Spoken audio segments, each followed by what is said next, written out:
there be joy in our coming together this morning. Let there be truth heard in the words we speak and the songs we sing. Let there be help and healing for our disharmony and despair.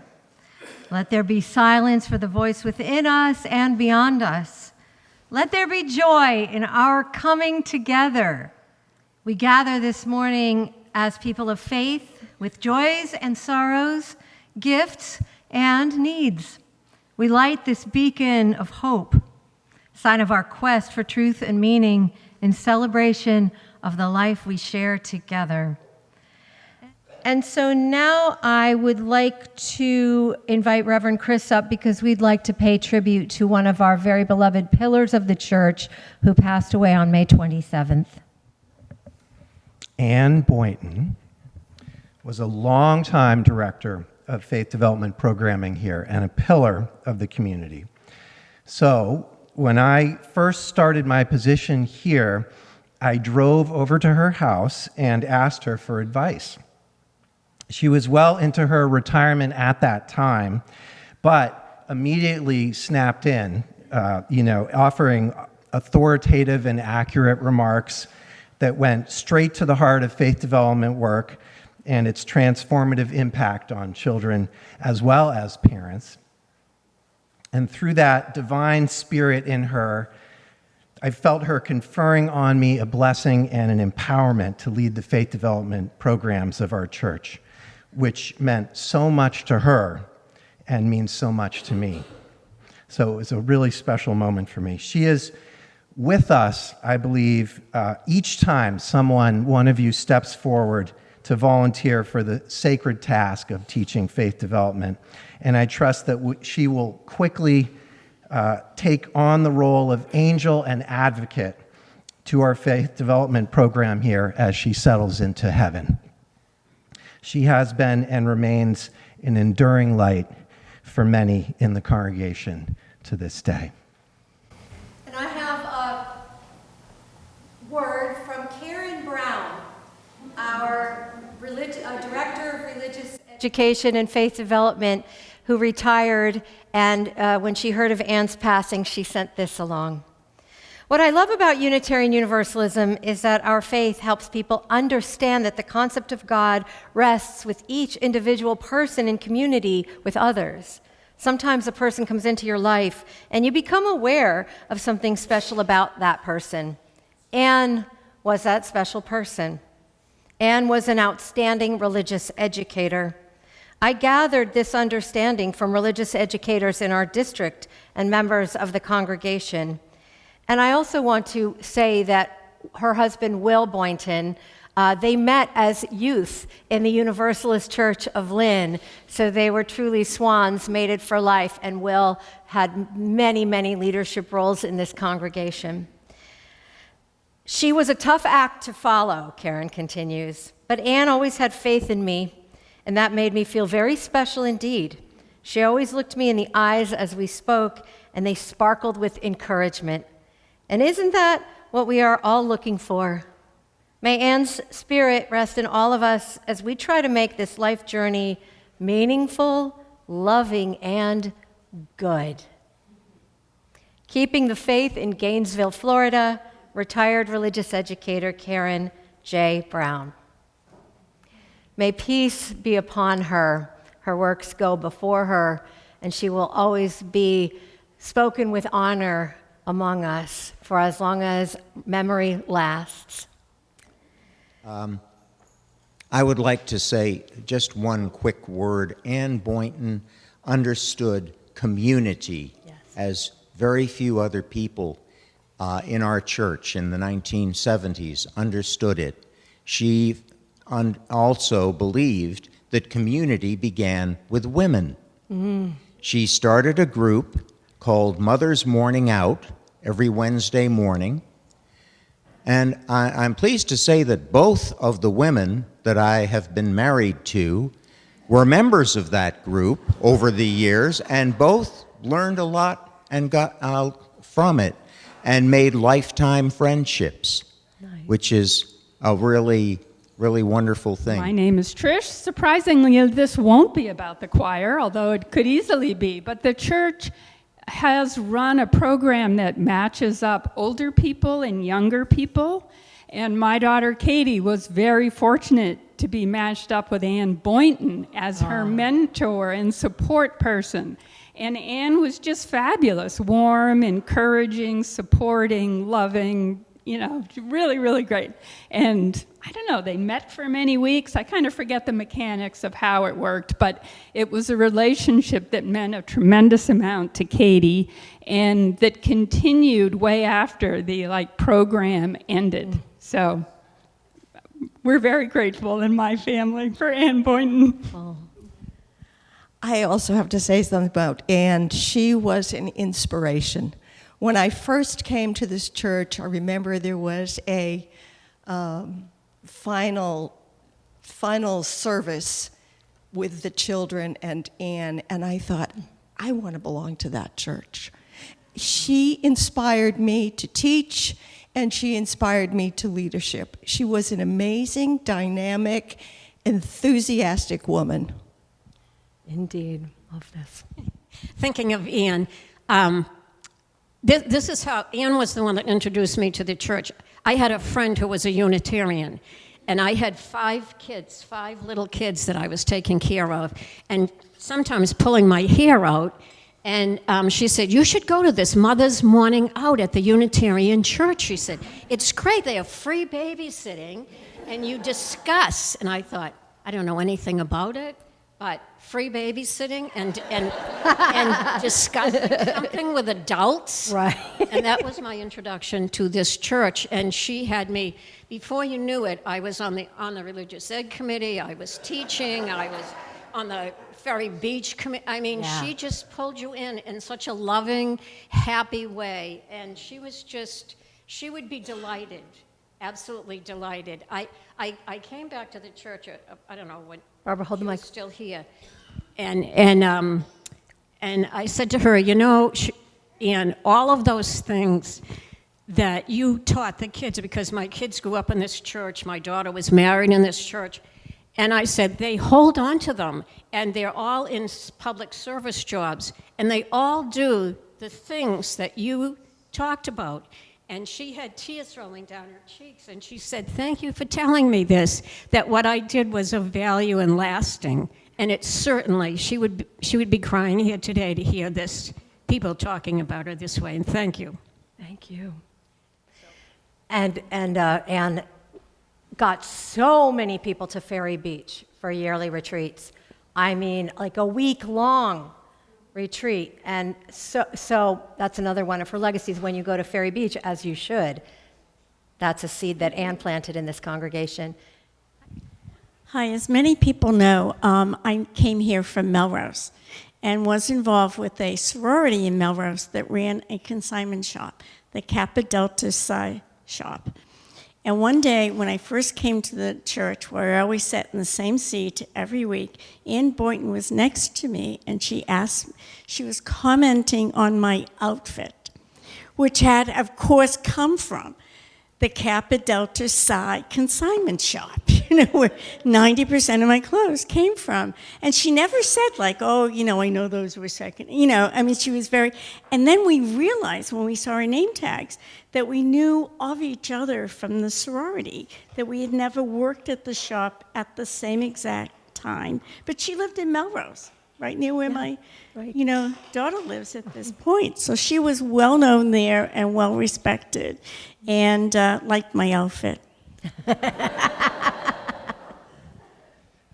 My name is Ann. I do transgenerational research, ancestral research for my family, but also in our lives. And it was 30 years ago that I first walked into this church, and I thought my children were not well behaved. And Ann ran out the door chasing after me, saying, please come back. Within a few years, I was a religious educator in Melrose. And so from 1995 to 2005 was the first teen mission trip to the border. And 2006, I see one ancestor way over there who was on that trip where I connected with a religious educator at the Unitarian Universalist congregation of El Paso. And it was at that time that we met her new godson, 10-year-old Jesus, who she took into her home. He was in her school classroom and knew that he was bright and knew that he didn't have much to go home to. But recently, at age 29, he passed, and I just got back from the border. And so it all relates back to where we are now. So let us count those steps and blessings. We'll pause for just a moment to honor everything that we've heard and held in community, in loving memory, in honor, and to recognize the power that each one has to invite, to connect, to include, to mentor, and to create a shining legacy. It's a great invitation and it's a great responsibility. Okay, I have a cool story for you. You may have seen a little teaser in the weekly update. A few weeks ago, I think it was, Dean came to me with two little pieces of paper. One of them had an image of kind of a traditional-looking church, a meeting house on it, and the other had just like a little paragraph or two about the second Universalist church in Lynn. Well, we've never heard of that. This congregation is a merger of the first Universalist church in Lynn, the first Unitarian church in Lynn, and the Universalist Chapel, or the Burles Street Chapel, or the Chapel of the Rugs, which is in Swampscott. It's now the Spiritualist Church. So those are the three congregations that merged to become UUCGL. But Unitarians and Universalists in the city of Lynn, historically, they're not so plentiful that we don't know about them. In fact, we assumed up until very recently that we were them, that we were the heirs of all of them. And so Dean comes up. Now, Dean spends a lot of time in the archives. He is one of our most stalwart church history ministry team members of all time. Jack is another one. The late John Benson was one. And other members are Gloria Kozlowski, who's been working really hard on it, and the Slater sisters, the daughters of one of the minister emerituses of this congregation, the Reverend Bob Slater. So Kelly and Tracy are also very, very involved in investigating our history. So we were like, Second Universalist in Lynn, what was it? Well, I called my friend, the Reverend Scott Wells, down in Washington, D.C. He's one of the foremost researchers of historical universalism in America, and he's one of my besties. So I said, get on it. And within hours, he looked in, oh my God, I can't even tell you, all these online archives. He's got passcodes and memberships in all of them. And here's what he found. The Second Universalist Church in Lynn was founded in 1836. It was 3 years only after First Universalist was founded, which is interesting. I said, why? He said, I don't know, but back then Universalist churches could be formed over a long brunch. And he said, and they often didn't last very long, and they would, disband. The building was called Old Tunnel. It was on the corner of Commercial Street and South Common, so right down on the Common. And he did some research on some of the ministers. I noticed that the first Universalist had a slew of ministers, like 25 of them with tenures that lasted a year or two, which means kind of tough crowd, is what I'm assuming. By 1925, though, Second Lynn Universalist Church in Lynn was gone. It had been struggling in its last 10, 20 years. In 1917 was the last report that they put out. Now, the building Old Tunnel, I love this, had been constructed partly out of timber from the first ever meeting house in Lynn. So the Puritan meeting house from the 17th century, that is also our heirs, and attend one of my UU Foundations classes if you want to know, like, how did we derive from the Puritans? Well, we did, and you can take that history session if you want to learn how. So I thought, this is amazing. These ancestors of ours, these Universalists, probably got absorbed into First Universalist Church after they disbanded. That's my assumption. If they were still going to church, that's almost certainly where they would have gone. And we don't know because we had a big fire and all of the membership records are up in flames. So we don't really know, but that's very likely. And so did they reach out to Dean at this particular time to say, hello, we'd like you to know about us and to claim us? I'm weird that way, and that's what I think. Because here's what I also found. I found the Constitution of the Anti-Slavery Society of Greater Lynn and vicinity, 1832 to 1839, many of whose members were members of Second Universalist Church in Lynn, the one that no longer exists. Now, they passed a resolution in 1832, which includes a reaction to the Nat Turner Rebellion. It was a commendation, and I want to read to you the Constitution of the Anti-Slavery Society of Greater Lynn. And the reason is that, believe it or not, this connects to Ann Boynton. Whenever I would talk to Ann about the history of UUCGL and the Lynn Church where she grew up, and where she and Will grew up, or got involved, she would always say this: we were so proud because our Universalist Church often gave meeting space to a lot of good civic organizations, and sometimes when others would not. And I always thought, I wonder what the others would not, was all about. The Anti-Slavery Society of Greater Lynn, 1832 to 1839, this is their constitution. We, the undersigned, maintain that every person has a natural right to freedom. We maintain that no man can be the property of his fellow man. We maintain that no shade or tint or color or complexion can afford just pretense for restraint or authorize any deprivation of common rights.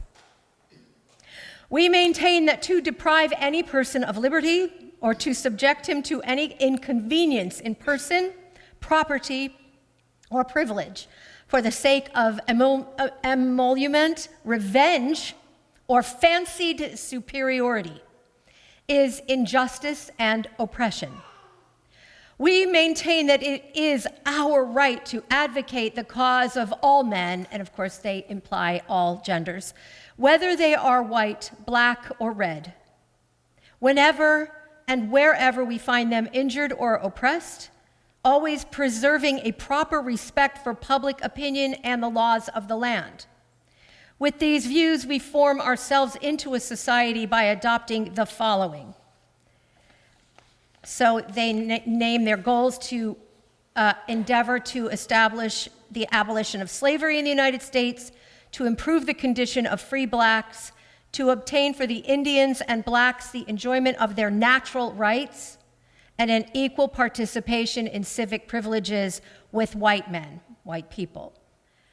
Now, they go on to establish articles and that sort of thing, and they go on to say, whereas we believe in the Declaration of American Independence that, quote, all men are created free and equal, and that an equality of rights is inalienable, and whereas we believe that any infringement on those rights, either individually or collectively, is anti-Christian, anti-Republican, and demoralizing in its tendency, therefore resolved that we look with abhorrence at the recent outrage upon one of our citizens by the conductor of the Eastern Railroad Company.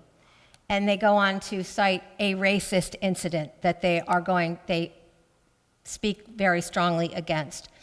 Resolved that it is our solemn duty, as we view our own rights sacred, to watch with an eagle eye every invasion upon the rights of others, and that wherever and whenever we witness a violation thereof, we speak out boldly and unflinchingly against it. Now, here's what I really love. I mean, I love it all, but resolved that in the course recently taken by the trustees of the First Methodist Society in this town, on refusing to open their house of worship, their church, for our devoted sister, Abby Kelly. Now, I researched her. She was a noted abolitionist Quaker woman. To plead the cause of the 3 million of our enslaved brethren and sisters who cannot plead for themselves, we discover, and they're accusing the Methodists of this, sorry Methodists, a base bowing of the knee to the dark spirit of slavery, and additional evidence of the fact, which is becoming more and more apparent, that the spirit which cares for sect more than for suffering humanity is one of the greatest obstacles to the progress of our cause.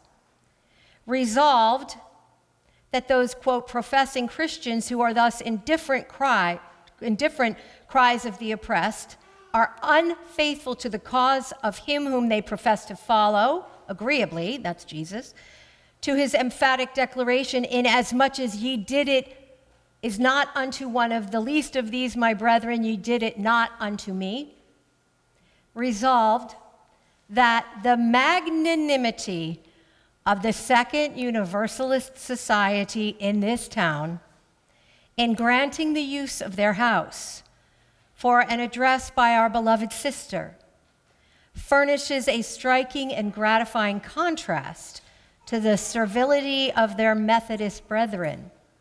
And we do therefore gratefully acknowledge their Christian liberality and tender them our thanks on behalf of the crushed and bleeding slave. Resolved that the acknowledgments of the Friends of Freedom are also due to the First Universalist and the Christian societies for opening their houses on the same subject, and etc. Does it feel a little relevant to today? They stepped out of the shadows of being unknown, I think. They knew that this servant of the church's history was amenable and cares, and he said, this matters, and now we all know. And we have this very strong inheritance and this commission, do we not? And Anne was the one who would always say, you know, that was something we were very proud of. We gathered in the spirit of hope, service, and love, and so do we depart, with gratitude for our living tradition and those who carry it forward through this church and everywhere they are. Let the people say, Amen and Amen.